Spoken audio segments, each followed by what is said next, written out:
They told him he didn't belong there, just an old trucker, not important enough to say goodbye.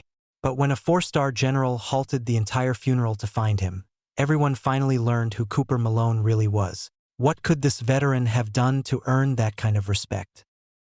The sky was heavy with clouds that morning, thick, unmoving, as if even the heavens had paused to pay their respects.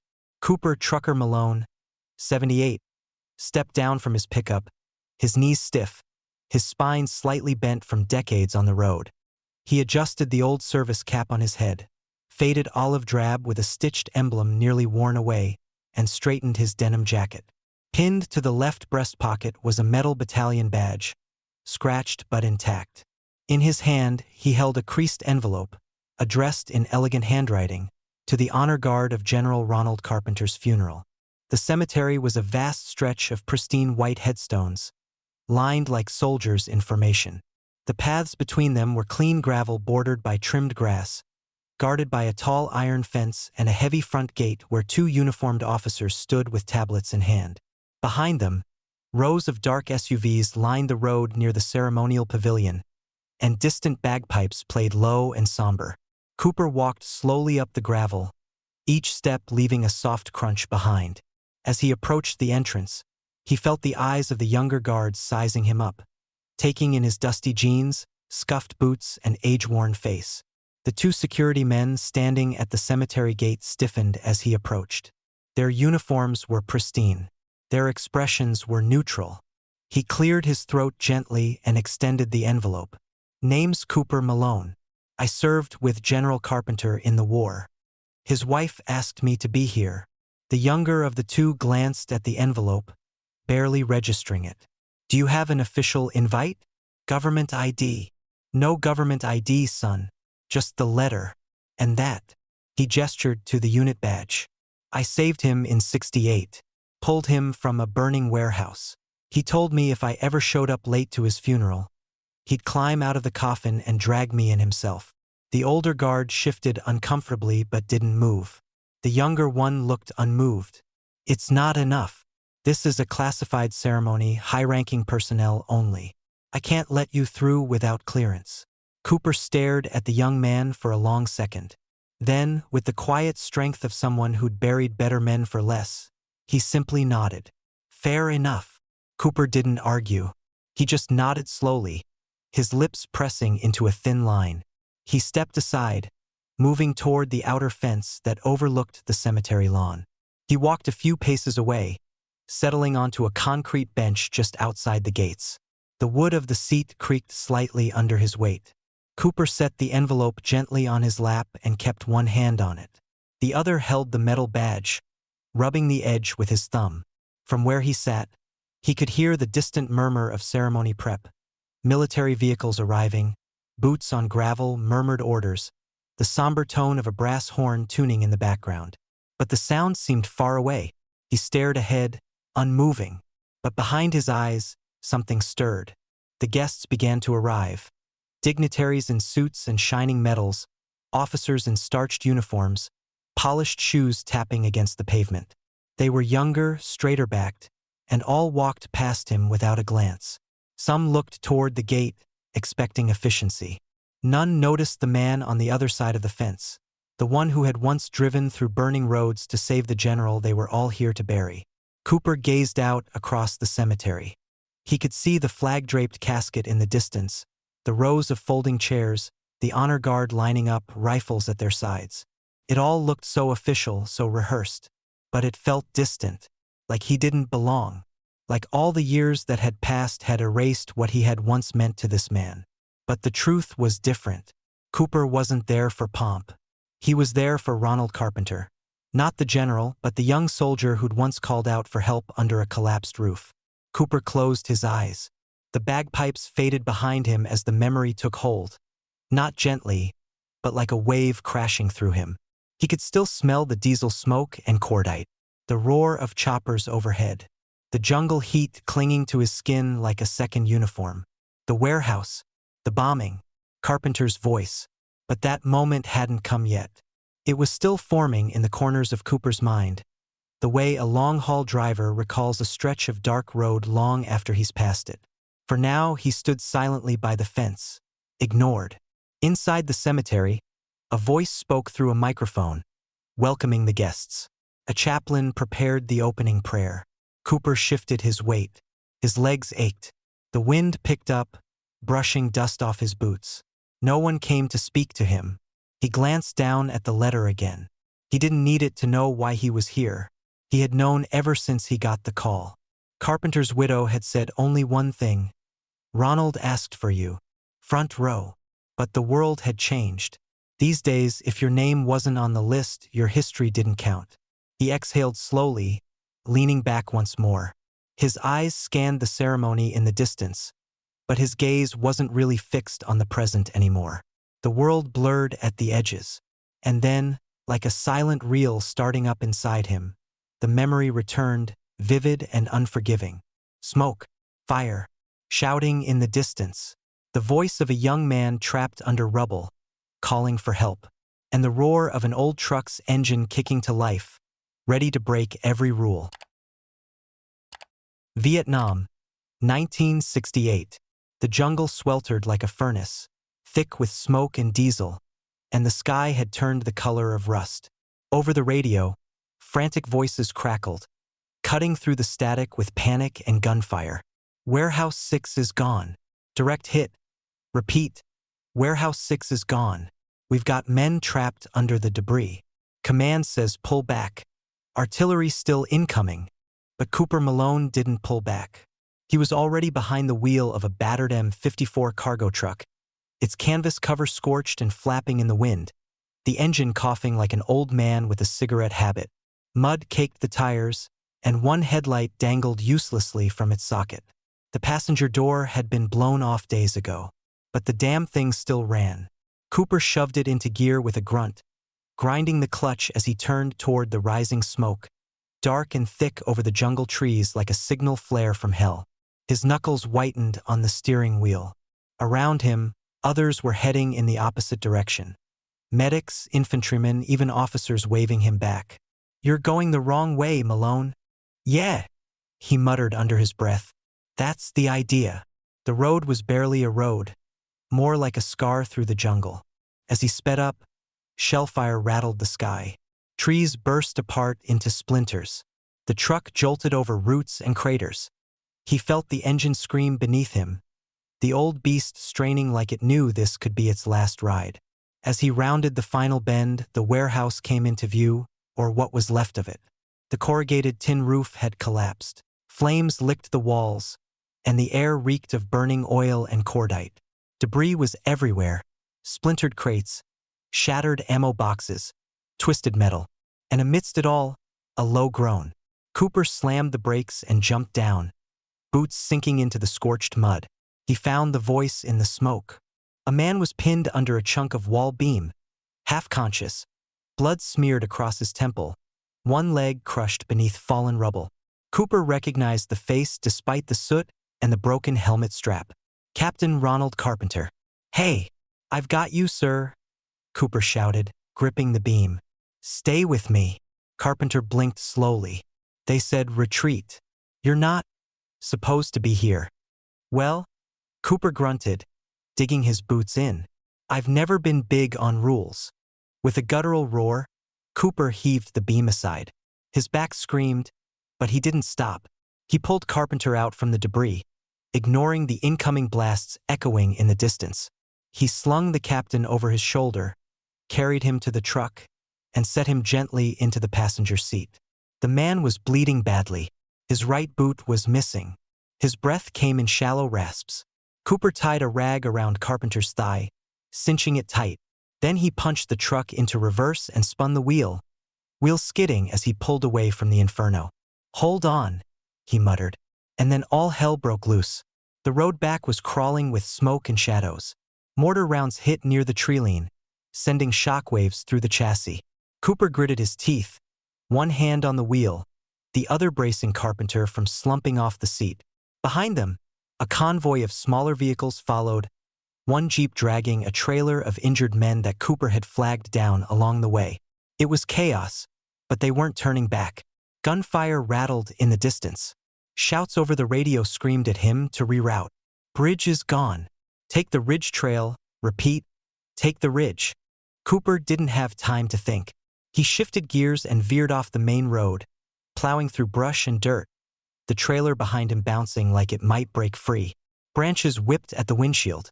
The engine coughed again, threatening to stall, but Cooper coaxed it forward, whispering to it like an old friend. "Come on, girl.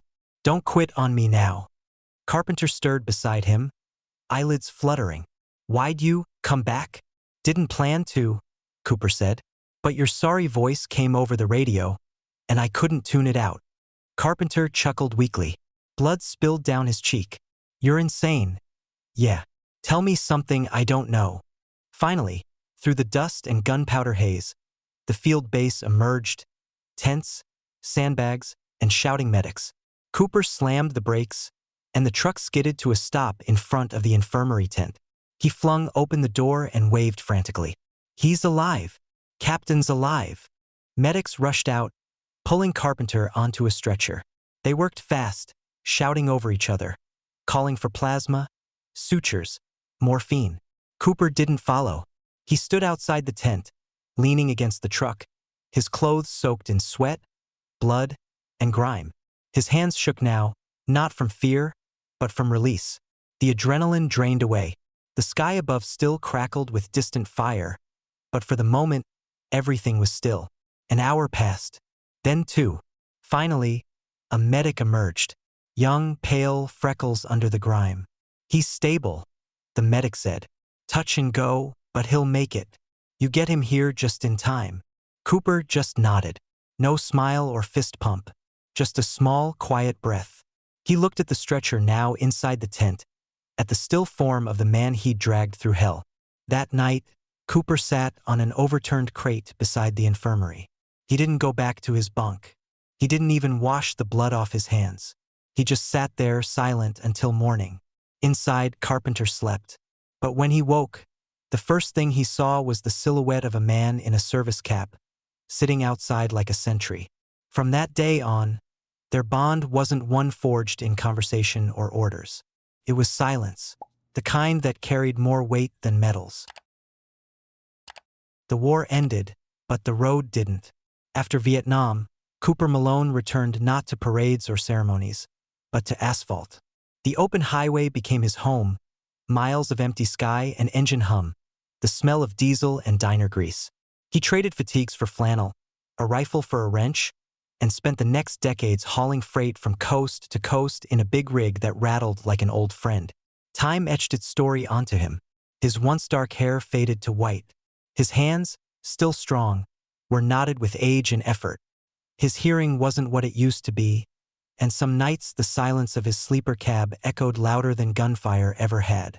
But he stayed loyal, to the job, to the road, and to the men he served with, especially one man, Ronald Carpenter. It had been nearly 20 years since the inferno in that jungle warehouse. Cooper hadn't expected to see Carpenter again, not after the promotions, the medals, the fame that trailed him as he climbed the ranks all the way to general. Cooper figured their paths had diverged forever, one toward brass and ceremony, the other toward loading docks and truck stops. Then came the day that changed everything. It was late autumn. Cooper had pulled into a dusty truck stop off Route 50 in Nevada. Middle of nowhere, a place with weak coffee and stronger winds. He'd parked his truck by the side, stretched his back, and shuffled into the diner with his usual half-limp and quiet nod to the waitress. He was halfway through his second slice of pie when a sleek car, the kind you don't usually see in these parts, pulled up. Government plates, tinted windows. Cooper squinted, spoon frozen mid-air. The back door opened, and out stepped Ronald Carpenter. Hair now gray, jaw still square, posture unmistakably military. He wasn't in uniform, just khakis, a windbreaker, and the same tired eyes Cooper remembered from that jungle. They locked eyes across the gravel lot. And then, just like in '68, Carpenter walked toward him without a word, as if no time had passed at all. The bell above the door jingled as Carpenter stepped inside. Cooper raised an eyebrow. "You lost, General?" Carpenter grinned. "Just thirsty." They sat across from each other, Two ghosts in a booth made sticky by decades of bad coffee and better stories. They didn't talk about the war, at least, not right away. They talked about engines, about weather, about the waitress's accent and the jukebox in the corner that only played Patsy Cline when it rained. They laughed about arthritis and cussed about taxes. Cooper picked at the crust of his pie. Carpenter sipped coffee like it was a tactical maneuver. Eventually, silence settled between them, comfortable, familiar. Carpenter leaned back and said quietly, "You saved my life in a war. I figured I'd visit you in peace. We're even now." Cooper smirked. "You drove all the way out here just to balance the score?" "Damn right I did." From that day on, it became tradition. Once a year, no press, no aides, no cameras, just Carpenter in a civilian car, showing up at whatever truck stop, diner, or loading yard Cooper happened to be near. He never called ahead, never made a scene. He'd simply find him. Sometimes it was New Mexico. Once it was a frozen way station in Montana. Another time, a rest stop in Alabama where they had to share a booth with two grumpy cattle drivers. And every time, the same ritual. Bad coffee, a plate of something fried, and long silences punctuated by dry humor and the weight of things left unsaid. Carpenter would ask about the road. Cooper would ask about old battalion names. Neither man ever admitted what the meetings really meant. But every time they parted, Carpenter would shake his hand like it was the last time, and Cooper would watch the black car disappear into the highway dust. Then came the year he didn't come. Cooper waited, like always. It was a little cafe outside of Cheyenne, cheap chili. He sat for hours, tracing the rim of his mug, eyes flicking toward the door every time it creaked open. Nothing. No black car. No windbreaker. No grin. And in his gut, Cooper knew. Weeks later, he got the letter. Typed on elegant stationery, signed by Meredith Carpenter, Ronald's widow. The general had passed peacefully in his sleep, she wrote. The cancer had moved fast, and he hadn't wanted to tell anyone. Not even Cooper. But Meredith included something else in the envelope. A personal letter, handwritten by Carpenter himself. It was short. "If you're reading this, then I didn't make the next stop. You probably guessed I wasn't much for goodbyes. But I need you to know, those visits meant everything. You reminded me what life looked like outside the brass. You reminded me who I was. Thank you, trucker, for saving me twice." Cooper folded the letter carefully, pressed it to his chest, and sat back in the booth. He didn't cry, but he didn't finish his coffee either.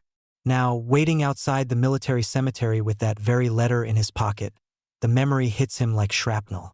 He just wants to pay his respects, to sit one last time beside the man who always found him, on roads no one else traveled, in places forgotten by the world.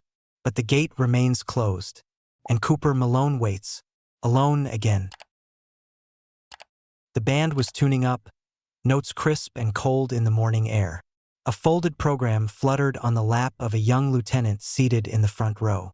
The chaplain stood by the casket, quietly rehearsing his lines beneath his breath.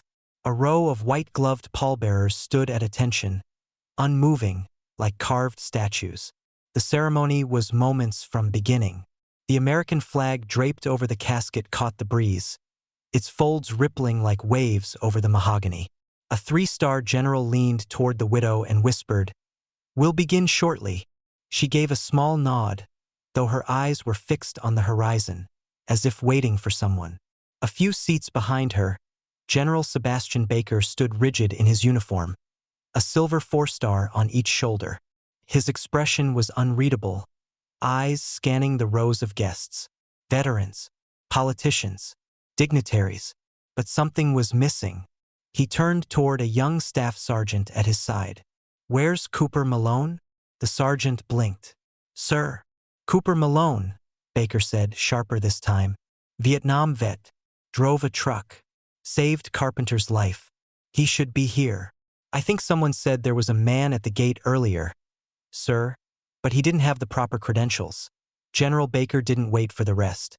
With practiced, clipped strides, he turned from the seating area and marched down the main walkway, his presence slicing through the crowd like a razor through silk. Conversations halted. Heads turned. The military band stopped tuning their instruments.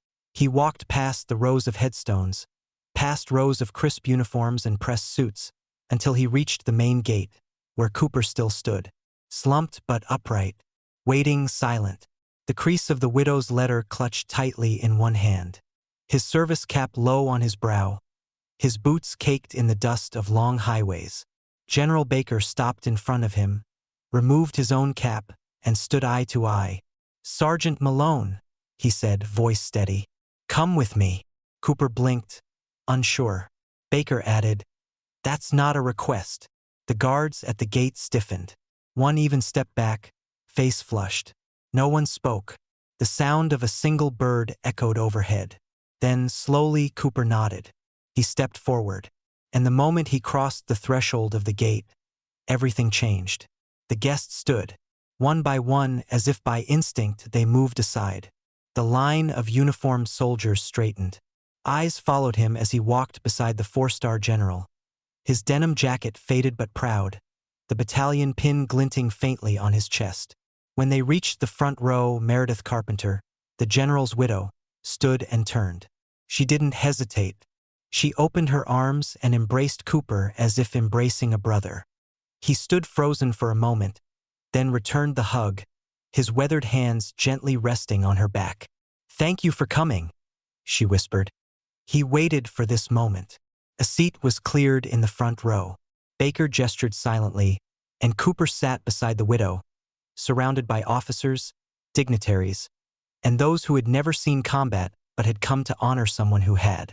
The ceremony resumed. The chaplain spoke with reverence. The folding of the flag was slow, precise, an art of discipline and care. A 21-gun salute cracked through the air, each volley echoing through the hills like distant thunder. Then came the final letter. Meredith leaned over and handed Cooper a small envelope, handwritten, the handwriting unmistakable. He opened it. "Trucker, if you're reading this, it means I've finally parked for good. Don't be sad. We had one hell of a run. You kept me grounded, reminded me who I was.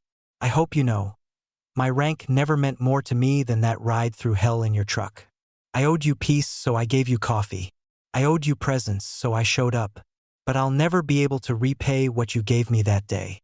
You gave me back my life." Cooper held the letter against his chest, his fingers trembling slightly. His throat tightened. The chaplain invited anyone who wished to speak. Meredith turned to him, gently touched his arm. "Would you?" Cooper stood. He didn't walk to the podium. He just turned and spoke from where he was, voice gravelly but sure. "Ronald never forgot who helped him on the road." He paused, looked down at the folded flag, looked out at the rows of solemn faces. That's who he was. A general who never forgot he was also a soldier. A man who never forgot he was once carried, not by orders, not by rank, but by a friend. Silence fell like a blanket over the crowd. Then, from the middle rows, a man in a faded marine dress jacket stood up. A younger soldier followed, desert camo, silver star on his chest. Then another, and another.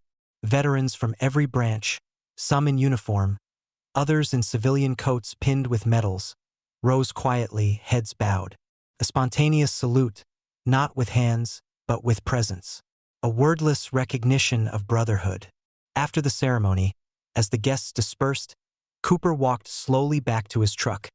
Its paint faded, its cab decorated with stickers from 50 years of road. He climbed into the driver's seat, set the letter on the dash, and turned the ignition. The engine rumbled to life. As the truck rolled away, the sun dipped low behind the hills, casting long shadows across the cemetery. The flag fluttered one last time as the wind picked up. Cooper shifted into gear and merged onto the highway. The hum of the engine steady, the road wide open. He wasn't just hauling freight anymore. He was carrying a memory, a bond forged in fire, and the quiet pride of a man who never left a friend behind. This story reminds us that real honor doesn't come from rank. It comes from loyalty, sacrifice, and quiet courage. Where are you watching from? Drop your country or city in the comments, and type respect to honor veterans like Cooper. And if this moved you, don't forget to like, share, and subscribe to embrace the journey for more tributes to those who gave everything.